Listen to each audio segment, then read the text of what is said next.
COA important. Hello guys, इस video में बात करेंगे कंप्यूटर ऑर्गेनाइजेशन एंड आर्किटेक्चर के इंपॉर्टेंट क्वेश्चन। यूनिट 1, 2, 3, 4, 5 जितने सारे यूनिट्स हैं COA के सारे इंपॉर्टेंट टॉपिक, सारे इंपॉर्टेंट क्वेश्चन, कौन कौन से इंपॉर्टेंट क्वेश्चन है जो आ सकते हैं, तो इस वीडियो में हम आपको कंप्लीट नॉलेज मिल जाएगा। चलिए करते हैं स्टार्ट। क्या है इंपॉर्टेंट क्वेश्चन की अपडेट। मैं पहले तो आपको क्लियर कर देता हूँ कि सब्जेक्ट का फुल नेम क्या है। ये तो सभी को पता होगा, कंप्यूटर ऑर्गेनाइजेशन आर्किटेक्चर, और इसका कोड क्या KCS 302। ठीक है, तो आप मिला सकते हैं। अगर आपका बैक पेपर है तो कोड चेंज होगा, but syllabus near about same है। तो आप लोग देख लेना, जो भी सिलेबस अलग है तो आप उससे अलग प्रिपरेशन कर सकते हैं, बट मैक्सिमम सिलेबस सेम ही है। ठीक है, उसका RAS है, इसका KCS है। तो चलिए करते हैं स्टार्ट। यूनिट फर्स्ट में कौन से इंपॉर्टेंट क्वेश्चन है। देखिए, पहला आपको मैं बताऊंगा जो शॉर्ट, थोड़ा लॉन्ग में, फिर लास्ट में बताऊंगा शॉर्ट में। ठीक है, यानी पहले थोड़ा लेंदी होगा, उसके बाद शॉर्ट बताऊंगा जो मोस्ट इंपॉर्टेंट है। देखिए, इंपॉर्टेंट क्वेश्चन की बात करें तो फर्स्ट यूनिट में types of buses and arbitration, ये इंपॉर्टेंट है। यानी टाइप्स ऑफ बसेस और आर्बिट्रेशन। उसके बाद बस आर्किटेक्चर, ये भी आपसे पूछ सकता है। बस आर्किटेक्चर का आपको सब कुछ डिज़ाइन और एनालिसिस सब कुछ बताना होगा। और उसके अलावा processor organisation and general register organisation. देखिए, इन दोनों में से कोई ना कोई क्वेश्चन पूछेगा, किससे, प्रोसेस ऑर्गेनाइजेशन या फिर जनरल रजिस्टर ऑर्गेनाइजेशन, दोनों से कोई ना कोई क्वेश्चन पूछने के चांसेस हैं, संभावनाएं हैं। तो क्या होगा, फर्स्ट यूनिट से types of buses and arbitration. उसके अलावा हो गया बस आर्किटेक्चर और processor organisation and general register organisation. ये सारे क्वेश्चन हो गए फर्स्ट यूनिट से, यानी 4 टॉपिक्स मैंने कवर किया है। उसके बाद बात करें यूनिट नंबर 2 से कौन से इंपॉर्टेंट है। यूनिट नंबर 2 की बात करें तो आपका क्या है, डिवीज़न एंड लॉजिक ऑपरेशंस। उसके अलावा है फ्लोटिंग पॉइंट अर्थमेटिक ऑपरेशन, यानी 2 ऑपरेशन वाले क्वेश्चन बन सकते हैं यूनिट नंबर 2 से, जो मैं बता रहा हूँ काफ़ी ज़्यादा इंपॉर्टेंट है। पहला है division and logic operation and floating point arithmetic operation, यानी 2 ऑपरेशन है। एक तो ये हो गया आपका, और सेकंड ये हो गया फ्लोटिंग वाला। दोनों में से कोई ना कोई एक पूछ सकता है, तो आपको दोनों देख लेना। ठीक है, उसके बाद बात आती है नेक्स्ट टॉपिक की, तो arithmetic and logic unit design. मैंने बहुत कम ही सिलेबस को लिया, मैंने बहुत रिड्यूस किया है। जो जनरली इंपॉर्टेंट है वही इसी को लिया, तो इसलिए आपको पढ़ना है arithmetic and logic unit design. आप चाहो तो इसमें आप कुछ ऐड कर सकते हो, लेकिन इसमें से कुछ घटाना नहीं, क्योंकि सभी इंपॉर्टेंट जो मैं बता रहा हूँ। उसके अलावा यूनिट नंबर 3 की बात करें, यूनिट नंबर 3 पे आपको कंट्रोल यूनिट इंस्ट्रक्शन टाइप्स पढ़ना है। कंट्रोल यूनिट इंस्ट्रक्शन टाइप पढ़ना है। उसके अलावा प्रोग्राम कंट्रोल क्या होता है ये देखना है, और फिर आपको देखना है इंस्ट्रक्शन साइकिल एंड सब साइकिल्स क्या होता है, क्योंकि साइकिल और सब साइकिल दोनों का डिफरेंशन है, कंपेरिजन पूछ सकते हो, तो इसको देख लेना अच्छे से। एक बार रिपीट करता हूँ, कंट्रोल यूनिट इंस्ट्रक्शन टाइप्स, उसके अलावा प्रोग्राम कंट्रोल, फिर आपका नेक्स्ट आता है इंस्ट्रक्शन साइकिल एंड सब साइकिल, फिर आपका आता है कॉन्सेप्ट वाला जहाँ तक है, तो concept of horizontal and vertical micro programming. क्या है, concept of horizontal and vertical micro programming, ये भी इंपॉर्टेंट है। और micro operation and micro program sequencing, ये दोनों में से कोई ना कोई पूछ सकता है। ठीक है, माइक्रो ऑपरेशन पूछ सकता है आपसे, या फिर माइक्रो प्रोग्राम सीक्वेंस, ये दोनों पूछ सकते हैं, तो इसलिए देख लेना दोनों को। ये इंपॉर्टेंट होगा। नंबर 3 4 की बात करें, नंबर 4 में कौन सा इंपॉर्टेंट है, तो आपका बेसिक। मैं अभी आपको इसका जो EQT का एग्जाम्स हुआ था उसका क्वेश्चन पेपर भी दिखाऊँ, तो आप लोगों को भी देख लेना, उससे आइडिया मिल जाएगा। तो चौथा है बेसिक कॉन्सेप्ट एंड हायरार्की। ठीक है, ये हो गया एक। और दूसरा फिर आपका बनता है कॉन्सेप्ट इम्प्लीमेंटेशन। दोनों में से पूछ सकता है कोई, ये दोनों का मिला के पूछ सकता है 10 नंबर का। ठीक है, या फिर 2 नंबर का पूछेगा तो कोई एक पूछ सकता है। उसके बाद आता है कॉन्सेप्ट एंड डिज़ाइन इश्यूज़। उसके बाद फिर आपका आता है परफॉर्मेंस ऑफ कैश मेमोरी। क्या है, performance of cache memory.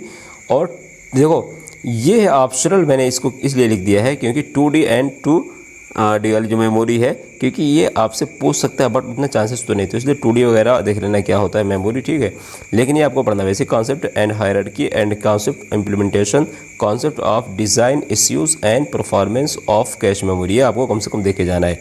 Unit number 5 last unit से बात करें तो इनपुट आउटपुट पोर्ट्स क्या होता है, और फिर input output interface and input output channel and programme.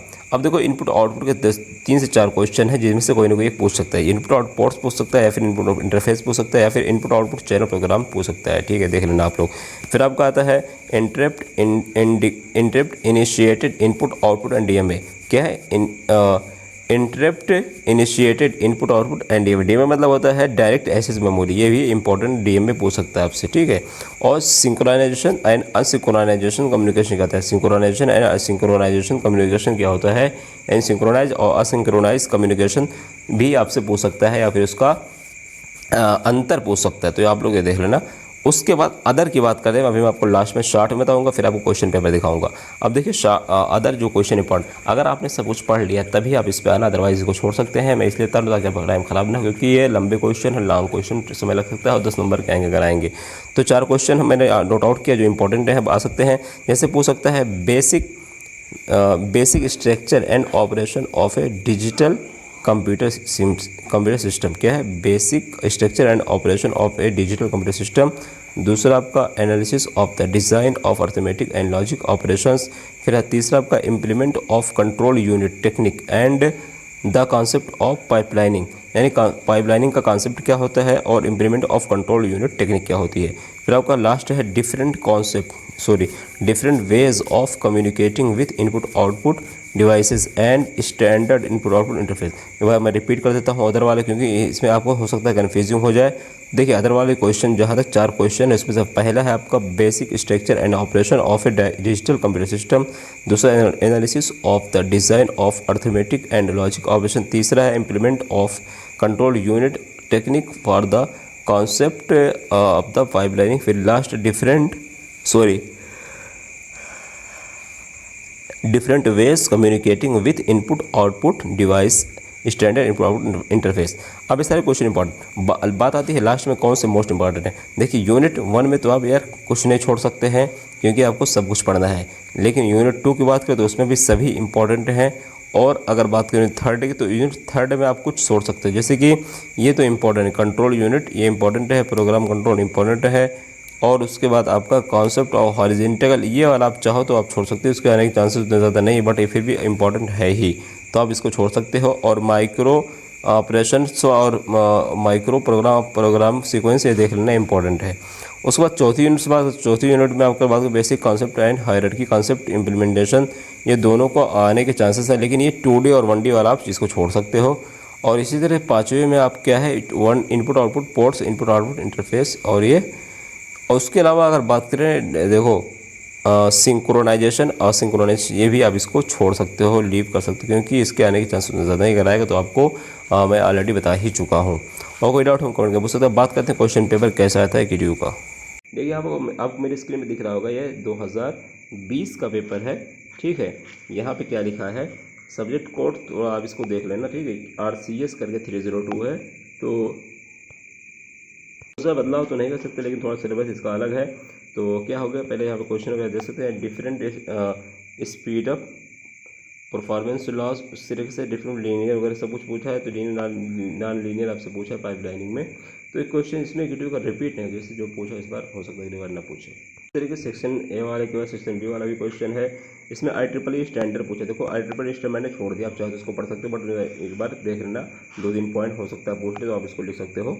और इसमें सारे क्वेश्चन आप स्क्रीनशॉट ले सकते हो। फिर सेक्शन C में आते हैं, तो इसमें रिप्रेजेंट पूछा है, रिप्रेजेंट फॉर इस तरीके से।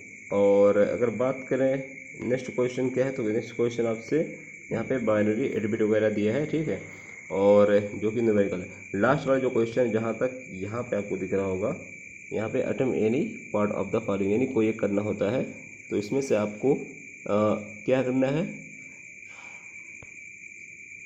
यहाँ पे 16 बिट वगैरह दिया है, हम देख सकते हैं 16 bit address bus, the first 15 line of the address bus. तो इसमें थोड़ा न्यूमेरिकल टाइप, आप इसको स्क्रीनशॉट ले लीजिए, ठीक है।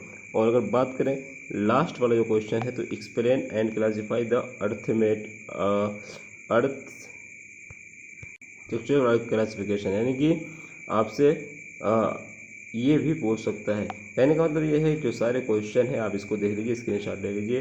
कोई डाउट कमेंट कर सकते हैं। नेक्स्ट अदर सब्जेक्ट जो आपके है उसके आपको वीडियो मिल जाएगी, आप कमेंट कर सकते हैं। ब्रांच, सब्जेक्ट नेम और एग्जाम डेट, किस डेट में आपका एग्जाम है। वीडियो अच्छी लगी लाइक कमेंट सब्सक्राइब शेयर जरूर, दोस्तों को भी जरूर शेयर करें, ताकि उनको भी जो है इसको बेनिफिट